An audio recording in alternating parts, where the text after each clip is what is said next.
Hello, I'm Zeta for Gunpla Network apparently, and this is the totally rad high-grade Universal Century Haman Khan Custom Gaza C model kit.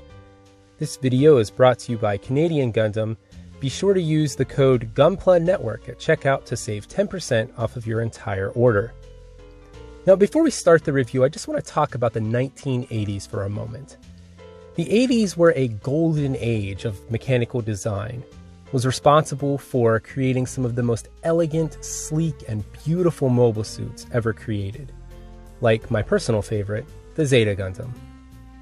The 80s were responsible also for some not so elegant and not so sleek mobile suit designs.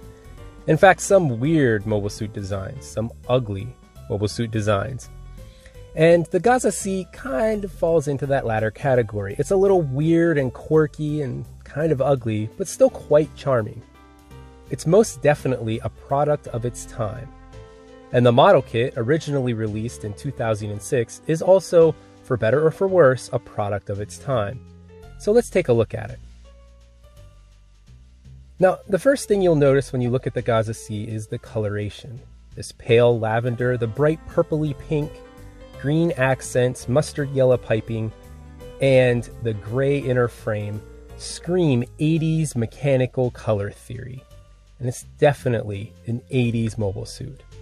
Now, one note of caution is that the mustardy yellow tubes are a rubbery material. It's not really a plastic or soft plastic, so it can be a little tricky to paint or panel line them. All in all, the Gaza C is a perfect representation of what you see on the screen on Zeta and Double Zeta Gundam. It has a few stickers here and there for color accuracy, like this one on the cannon, and these ones here on the back skirts. For the most part, they work very well and they look fine. However, these ones here on the forearms are not so great. In fact, they're kind of grody. They're a little shimmery, a little too metallic-y, and they don't exactly match up right. They're not great. The ones on the chest sensor are very good, actually. The clear plastic is over top of a silvery metallic sticker, and it pops really well. It's a good sticker. Now, as long as we're kind of talking about kind of not great things about this mobile suit, let's talk about the seam lines. It's kind of the elephant in the room. There are seam lines all over this model kit. And again, that's a product of its time. In 2005, 2006, Bandai engineers weren't too concerned with hiding seam lines. The prevailing thought of the time was if you were a real Gundam modeler, you would take care of your own seam lines. But that thinking has changed over time. The Gaza C also does not have a lot of accessories. A couple clear plastic beam effect parts, a holding things hand, and these little plugs for the transformation are really all you get. But that's because the other accessories are molded into the Gaza C itself. Now those beam effect parts would be useless without hilts, and here they are on the shield. They store very securely and very stable, and they look pretty good. You can pop them off, pop on your effect parts, and plug them into the hands, and now you get a dual-wielding Gaza C with its bright yellow blades. Now I will caution you, they do not stay in the hand very great at all, which is it's pretty disappointing actually. The holding things hand is actually meant to hold the Knuckle Buster cannon, to kind of cradle it, and it works very well.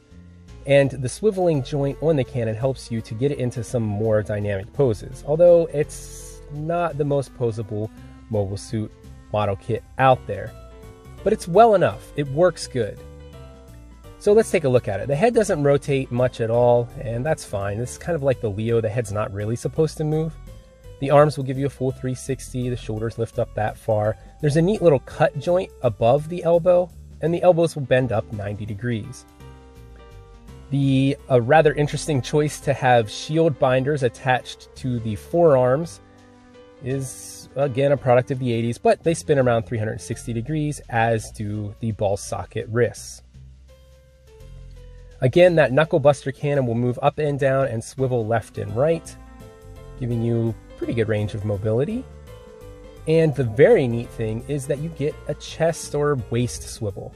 You know, the 80s were responsible for a lot of transforming mobile suits, And a lot of those usually do not have a waist or chest joint like this, but this one does, and it's great to see. You also get those little chest bits that move up for the transformation, these front skirts, which are individually articulated, the back skirt that moves, which even modern high-grade kits do not have movable back skirts. The leg kicks quite far forward, and enough back that you wouldn't need really any more in any pose you would want to put it in. The knees are very good, double jointed knees that bend almost a full 180, only limited really by the design of the mobile suit itself. Universal joints on the hips instead of your standard ball socket are a little bit ahead of their time, although they don't pull out as far as like maybe a full split like the double O. A cut joint in the thigh is used mostly for the transformation, but you can utilize it to make some cool poses. And the side skirt swivels around too. The ankle guard moves up and down, and where this kit really shines as far as articulation are the ankles and feet. You get a full rotation 360 degrees, tilt forward, tilt back, tilt side to side, individually articulated toe claws, and that's all because of the transformation. All of this will be used to the full degree once you transform it into mobile armor mode. But in mobile suit mode, you can do a little bit with it. It can help you to get some more stability in some of your poses because the hips are rather limited. So all in all, it's not the most dynamic, expressive model kit out there, but it will give you everything that you need for the Gaza C. And as a mobile suit, it looks pretty good. It's very unique. I don't know that it would stand out on the shelf. I mean, it's definitely weird. It looks right at home next to the Kubelé. But where it really shines is the mobile armor mode and its transformation. So let's get into it. So first you pop these little plugs onto the hands. That's the only parts forming that you're going to have to do. And then you take these little chest pieces and pop them out to the side and swivel them up to the top. Then the next thing you're going to need to do is take that cannon and unclip it and tab it into like the fuselage backpack piece up on the top. It has a little tab in the side and it just goes right into that little hole right there. The shield binders on the side, you're going to want to make sure that they're depressed against the arm and folded straight up and down. And then you hinge the hips forward. Now, take care to make sure that this C-clip, this gray inner frame C-clip, is clipped into place when you transform it. That'll give you all the stability that you need in mobile armor mode. Pop up the rather loose tail stabilizer, and then get ready to slide this backpack forward and down over top of the head. It takes a little bit of pressure and getting it in just the right angle to make it click into place over the head, but once you do, it looks great. And then the best part of the mobile armor mode, these feet. Swivel around those aforementioned thigh swivels and get those claws sticking the right way. The last step is to move those shield binders to the top to kind of mimic wings, I guess? I don't know. And you're done. So the reason so many 80s anime, mecha anime in particular, have transformable features is because of the success of Macross and their Gerwalk transformable variable fighter machines. And this Gaza C definitely has a Gerwalk-esque kind of feel to it, although not as sleek and beautiful as the Macross fighters. However, once you get this extra feature involved, then it really starts to shine. You can attach an action base to the Gaza C. Now you're going to need the special ones from the Zeta Gundam high grades. There is not one included in this kit, unfortunately. But once you grab one, you plug it into the rectangular slot, and now your Gaza C is starting to look impressive. Now it's starting to look pretty tubular. And now you're starting to be able to play with it, to have fun with it. The mobile suit mode's fine, but mobile armor mode is just so much more fun.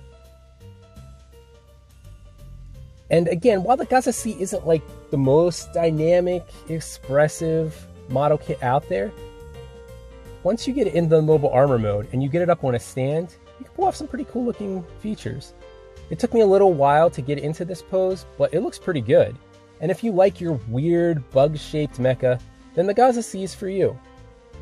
If you'd like to buy one, again, check out Canadian Gundam. They actually have these in stock right now. They're on sale for about $15 US, which I don't know what the exchange rate to Canadian is. I guess it's like 3 pounds of moose steak or something. Anyway, if you like this video, make sure you click the like. Comment below with your favorite obscure, weird 80s mecha. Mine is the Methus. And make sure you subscribe and click that notification bell. Well, I'm about to blow this popsicle stand, but before I leave, I'm going to remind you to keep building. Take care, everyone.